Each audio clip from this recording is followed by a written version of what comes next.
Assalamualaikum warahmatullahi wabarakatuh. Salam sejahtera untuk kita semua. Perkenalkan, saya Gusna Fitri, salah satu dosen program studi S1 Akuntansi di STIE Mahaputra Riau. Video ini saya buat untuk memenuhi sertifikasi dosen tahun 2025 periode 1, yaitu pernyataan diri dosen dalam unjuk kerja Tridharma Perguruan Tinggi atau PDD UKT-PT khususnya di aspek pengajaran. Di Perguruan Tinggi STIE Mahaputra Riau, saya mengampu beberapa mata kuliah, salah satunya adalah mata kuliah Manajemen Keuangan. Pada video kali ini, saya akan menjelaskan capaian pembelajaran lulusan atau CPL, capaian pembelajaran mata kuliah, kemampuan setiap tahapan pembelajaran, serta deskripsi manajemen keuangan dan metode pembelajaran di kelas manajemen keuangan. Manajemen keuangan adalah mata kuliah wajib Prodi Akuntansi di STIE Mahaputra Riau pada semester genap, yakni semester 4 dengan bobot 3 SKS. Capaian pembelajaran lulusan atau CPL yang dibebankan pada mata kuliah ini adalah yang pertama, menunjukkan sikap bertanggung jawab atas pekerjaan di bidang keahliannya secara mandiri. Yang kedua, menguasai konsep teoritis secara mendalam tentang kerangka konseptual untuk pelaporan manajemen keuangan. Yang ketiga, mampu merumuskan, mengoperasikan ketentuan dan perhitungan manajemen keuangan. Capaian pembelajaran mata kuliah yang pertama, menunjukkan sikap bertanggung jawab atas pekerjaan di bidang manajemen keuangan secara mandiri. Yang kedua, menguasai konsep teoritis secara mendalam tentang kerangka konseptual untuk manajemen keuangan. Yang ketiga, mampu menerapkan pemikiran logis, kritis, inovatif, bermutu, dan terukur dalam melakukan pekerjaan yang spesifik di bidang manajemen keuangan. Yang keempat, mampu merumuskan, mengoperasikan ketentuan dan perhitungan manajemen keuangan sesuai bidang keahliannya. Pada mata kuliah ini, mahasiswa belajar tentang konsep-konsep manajemen keuangan dan tujuan perusahaan serta menjelaskan nilai pembukuan perusahaan sebagai fundamental dalam melakukan analisis kinerja keuangan perusahaan. Mahasiswa belajar nilai waktu uang, penilaian dan karakteristik obligasi, resiko dan tingkat pengembalian atau imbal hasil, penilaian saham. Mahasiswa juga belajar merancang kriteria keputusan penganggaran dan menyusun arus kas. Pembelajaran mata kuliah manajemen keuangan ini terdiri dari 16 kali pertemuan atau 16 pekan, terdiri dari 14 pertemuan tatap muka, 1 kali pertemuan UTS, dan 1 kali pertemuan UAS. Metode pembelajaran saya gunakan adalah metode DAA, yaitu Delivery, Interaction, dan Assessment. Metode DAA adalah pendekatan pembelajaran terpadu yang menggabungkan penyampaian materi, interaksi aktif, dan evaluasi pembelajaran secara menyeluruh. Menurut saya, dengan metode ini, pembelajaran menjadi lebih aktif, bermakna, dan terpusat pada peserta didik. Tujuan utama dari komponen asesmen ini adalah mengidentifikasi pencapaian belajar, memberikan umpan balik atau feedback, dan memperbaiki proses pembelajaran secara berkelanjutan. Nilai pembobotan yang pertama, interaktif 20%, tugas individu dan kelompok 15%, UTS 20%, UAS 30%, dan absensi 15%. Demikian informasi yang bisa saya sampaikan mengenai mata kuliah Manajemen Keuangan untuk mahasiswa program studi S1 Akuntansi STIE Mahaputra Riau. Berikutnya merupakan cuplikan dari hasil pembelajaran yang saya laksanakan secara tatap muka di ruang kelas pada pertemuan kedua. Selamat menyaksikan. Assalamualaikum warahmatullahi wabarakatuh. Waalaikumsalam warahmatullahi wabarakatuh. Selamat malam semuanya.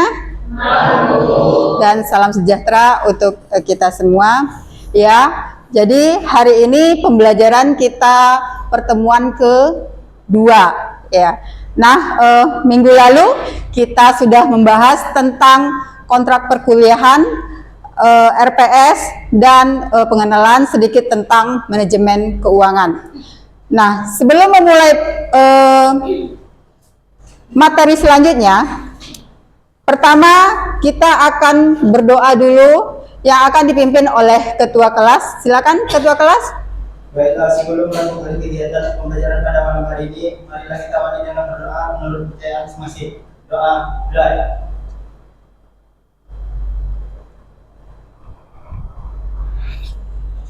Oke, terima kasih ketua kelas.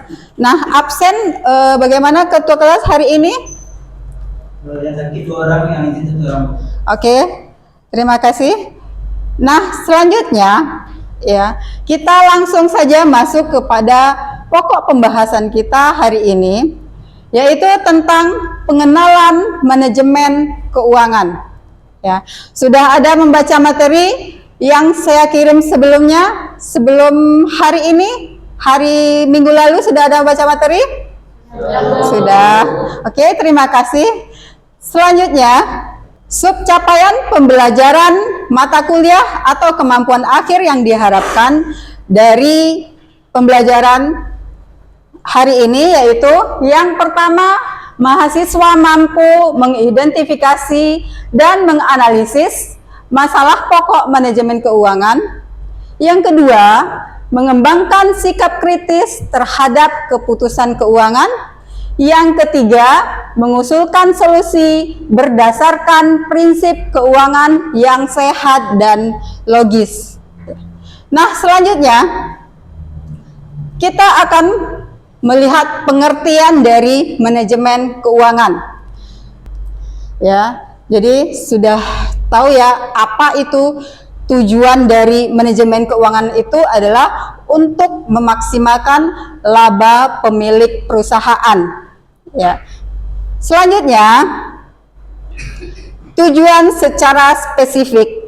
Tadi tujuan umum adalah memaksimalkan pemilik perusahaan, memaksimalkan laba pemilik perusahaan.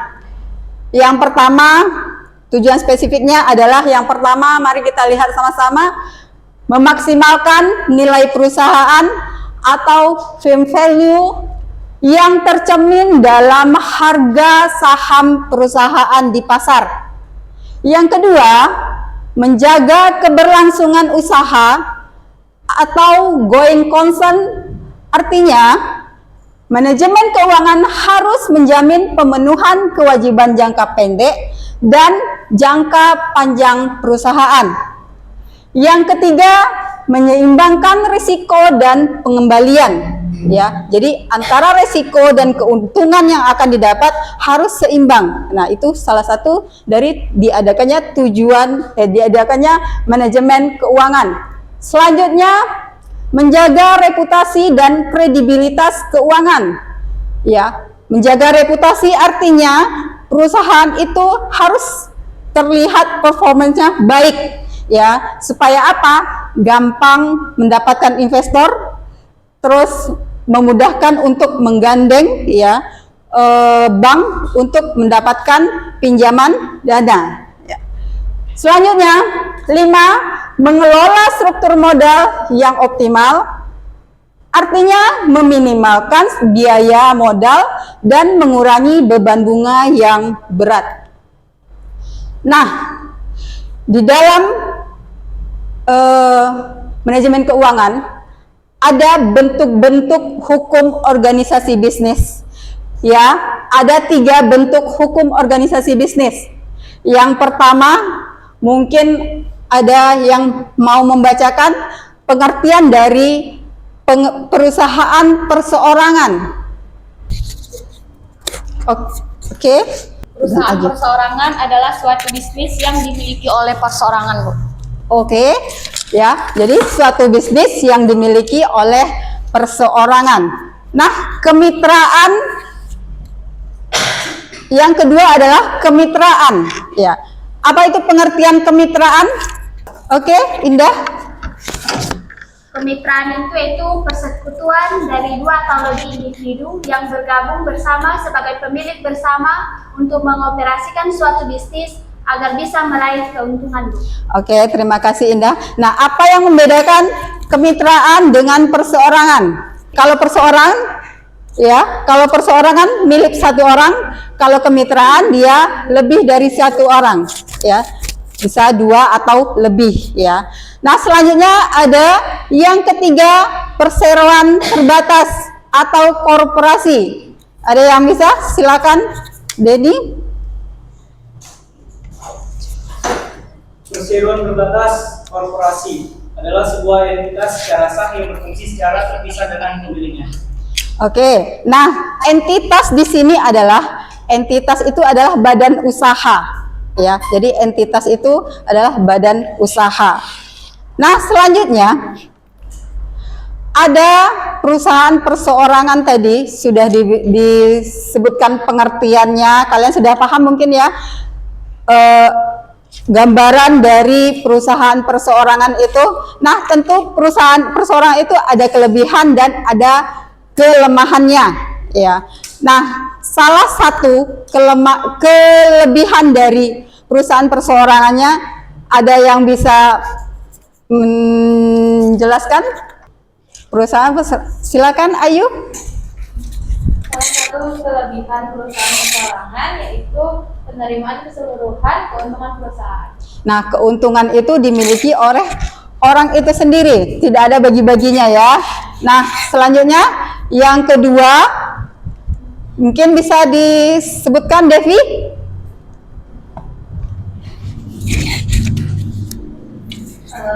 Kelemahan perusahaan perseorangan, tanggung jawab yang tidak terbatas, terus besarnya perusahaan terbatas, yang ketiga kelanjutan atau kontinuitas hidup perusahaan sangat terbatas.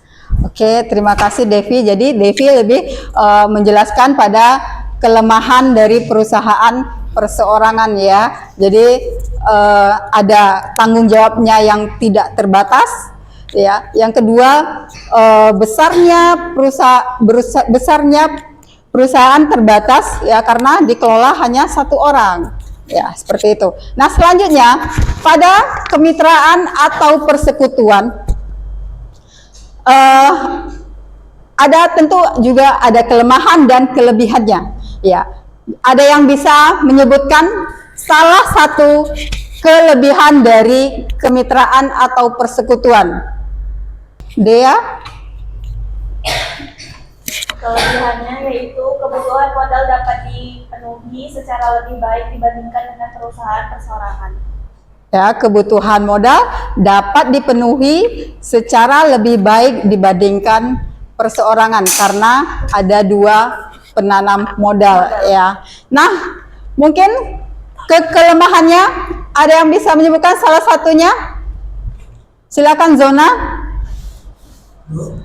Yaitu tanggung jawab dalam kemitraan tidak terbatas. Nah, tanggung jawab dalam kemitraan tidak terbatas. Nah, kelemahannya hampir sama dengan kelemahan perseorangan tadi, ya. Tanggung jawabnya tidak terbatas. Nah, selanjutnya, ya, kita masuk pada yang ketiga, yaitu korporasi atau perseroan terbatas, ya. Tentu ada kelemahan dan kelebihannya. Nah, salah satu kelebihannya, ada yang bisa menyebutkan salah satu? Oke, Ian? Kelebihannya yaitu lebih mudah mendapatkan modal. Lebih mudah mendapatkan modal. Kalau sudah perusahaan besar, biasanya para investor bisa langsung lihat di bursa transfer. Jadi jika keuangan perusahaan tersebut bagus, besar kemungkinan para investor akan memberikan saham yang lebih besar sehingga memudahkan perusahaan tersebut untuk melakukan operasionalnya. Oke, memudahkan perusahaan untuk mendapatkan investor, ya, mendapatkan investor, ya, karena dengan penjualan saham-sahamnya. Lagi kalau sudah masuk ke bursa saham, ya, tentu akan sangat lebih memudahkan. Nah, selanjutnya kelemahannya lagi satu saja. Dimas? Kelemahannya? Yaitu jumlah pajak yang besar. Oh, jumlah pajaknya lebih besar, ya. Oke, nah itu salah satu kelemahan dari perseroan terbatas. Nah, selanjutnya, ya, manajer keuangan, perannya di dalam sebuah perusahaan. Yang pertama, yaitu merencanakan keuangan menyeluruh. Yang kedua, merencanakan strategi perusahaan. Yang ketiga, mengendalikan arus kas perusahaan. Nah, ada dibagi dua tugas. Ada controller dan ada bagian keuangan. Yang tugas bagian keuangan adalah yang pertama, manajemen kas, manajemen kredit, manajemen pengeluaran, manajemen peningkatan modal, dan manajemen perencanaan keuangan, dan manajemen mata uang asing. Nah, sedangkan kontrolnya, ya, controller, ya, tugasnya adalah pajak-pajak, ya, dia yang menghandle semuanya, terus laporan keuangan, terus akuntansi biaya, terus pengolahan data. Nah, sekarang kalau orang akuntansi itu di bawah manajemen keuangan atau tidak? Kalau menurut kalian? Di bawah manajemen keuangan. Karena apa? Karena semua kegiatan akuntansi di bawah manajemen keuangan. Lah, selanjutnya, pasar primer adalah suatu pasar yang perdagangkan surat berharga yang baru. Nah, sedangkan pasar sekunder adalah pasar di mana saham yang sebelumnya diterbitkan perusahaan diperdagangkan. Nah, itu ada di bursa efek, ya. Selanjutnya, ada dua jenis penawaran saham. Yang pertama ada IPO. Initial Public Offering adalah pertama kali saham perusahaan dijual kepada pihak khalayak ramai atau publik. Artinya perusahaan itu baru bisa masuk ke bursa efek, ya. Jadi udah publik sifatnya. Selanjutnya, seasoned new issue, berarti pengeluaran saham baru tambahan yang mengacu pada penawaran saham oleh perusahaan yang telah mempunyai transaksi saham di pasar sekunder, ya. Nah, selanjutnya kita masuk prinsip-prinsip dasar yang harus dipahami oleh manajer keuangan. Ya. Ada 9 prinsip dasar yang harus dipahami oleh manajer keuangan. Yang pertama adalah keseimbangan resiko dan pengendalian. Seimbangan resiko dan pengendalian. Prinsip ini menyatakan bahwa dalam setiap kegiatan keuangan, tingkat risiko yang diambil harus sebanding dengan upaya pengendalian yang diterapkan. Tujuannya melindungi aset perusahaan tanpa menghambat efisiensi operasional. Semakin tinggi risiko, semakin besar pengendalian yang dibutuhkan. Namun, pengendalian harus proporsional agar tidak menghambat kinerja perusahaan. Selanjutnya pada prinsip yang kedua. Prinsip nilai waktu uang. Nilai waktu uang, inti dari prinsipnya, uang hari ini lebih besar dibandingkan uang besok. Ya. Kenapa? Alasannya, yang pertama karena adanya potensi pendapatan bunga. Ya. Selanjutnya resiko inflasi. Yang selanjutnya ketidakpastian masa depan. Nah, selanjutnya prinsip yang ketiga, kas bukan laba. Apakah kas itu sama dengan laba menurut kalian? Beda. Beda, ya. Kalau kas adalah uang real, sementara laba adalah pencatatan dari laporan akuntansi. Ya. Kalau laba di akuntansi, apakah jelas uangnya? Tidak, ya, karena kadang ada penjualan kredit itu sudah dihitung penjualan dan nanti dikurangi pengeluaran, dia menghasilkan laba, tapi uangnya belum jelas, ya kan? Kenapa belum jelas? Karena itu masih piutang sebenarnya, ya kan? Jadi uangnya belum real. Jadi kas itu penting, laba juga penting. Sebenarnya laba itu juga penting, tapi kas lebih penting karena tanpa kas perusahaan tidak bisa berjalan. Nah, di sini penjelasannya, uang kas adalah sesuatu yang secara real diterima dan dapat diinvestasikan kembali oleh perusahaan. Sedangkan laba lebih banyak menggambarkan besarnya keuntungan yang diperoleh oleh perusahaan daripada besarnya uang kas yang ada. Ya kan? Kadang perusahaan udah pilot tapi dia masih untung di secara catatan akuntansi. Banyak kan kejadian seperti itu, tetapi kasnya tidak ada. Karena apa? Karena itu kadang uang yang tidak tertagih. Ya. Jadi piutangnya banyak. Selanjutnya dapat kita ambil kesimpulan, arus kas adalah darah kehidupan perusahaan. Laba itu juga penting, tapi kas adalah yang menentukan keberlangsungan operasional dan kelangsungan usaha. Selanjutnya kita masuk ke prinsip yang keempat, itu pertambahan arus kas. Prinsip ini menyatakan bahwa hanya arus kas yang berubah akibat suatu keputusan atau proyek investasi yang harus dipertimbangkan dalam analisis keuangan. Artinya, manajer keuangan harus fokus pada pertambahan atau incremental arus kas, bukan seluruh arus kas perusahaan. Jadi arus kas keuangan aja, ya. Selanjutnya, masuk kepada prinsip yang kelima, kondisi persaingan pasar.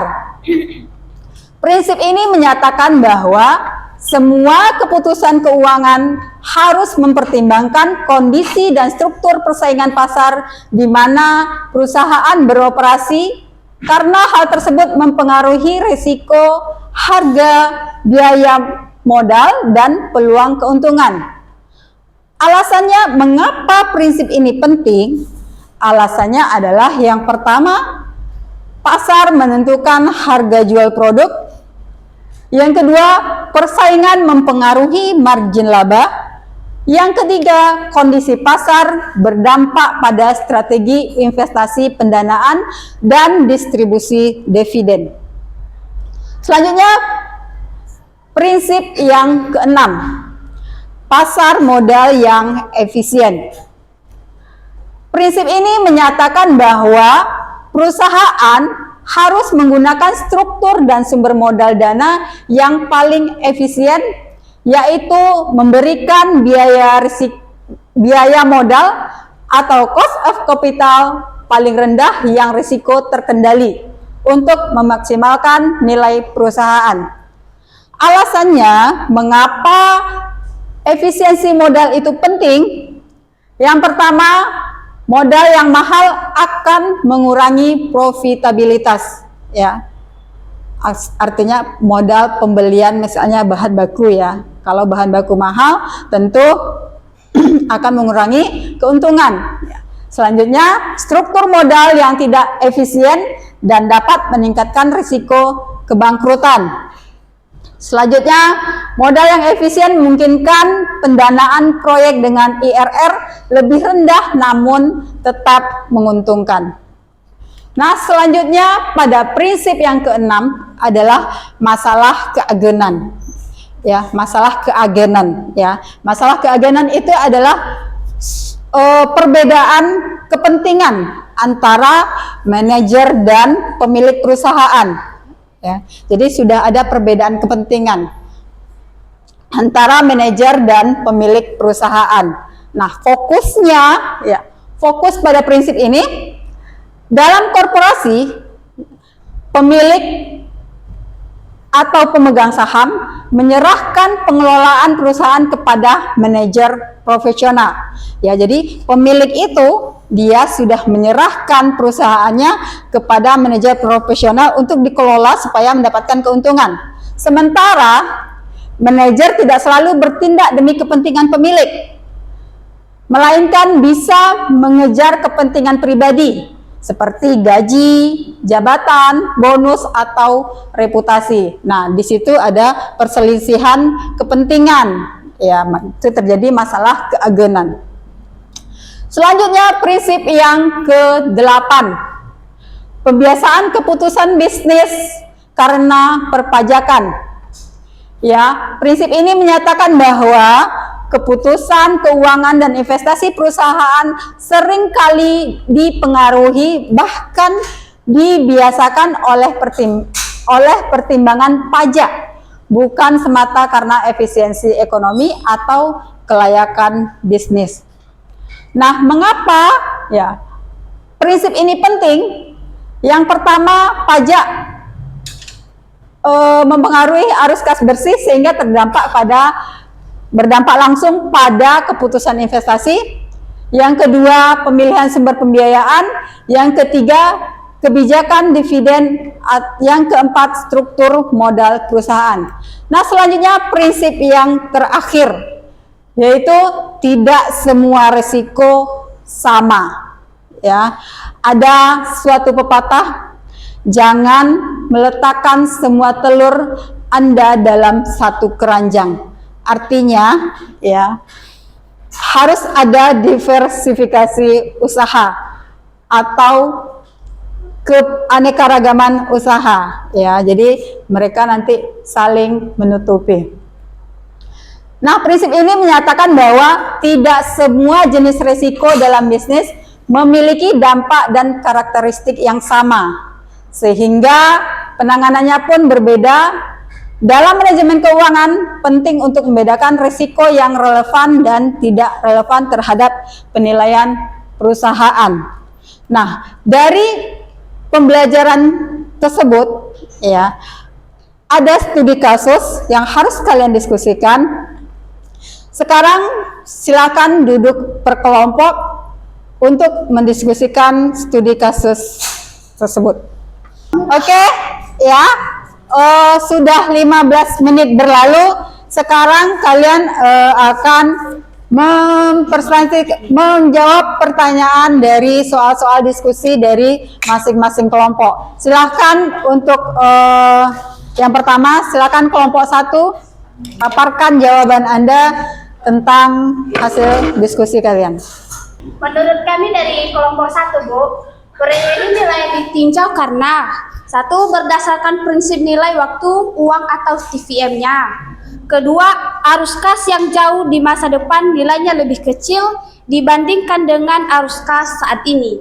Baru ketiga, menurut prinsip kas bukan laba, yaitu harus fokus pada arus kas real, bukan hanya kertas yang bisa menyesatkan saja, Bu. Oke, ya, jadi intinya fokus kepada yang real, ya. Selanjutnya kelompok 3. Baik, kami dari kelompok 3.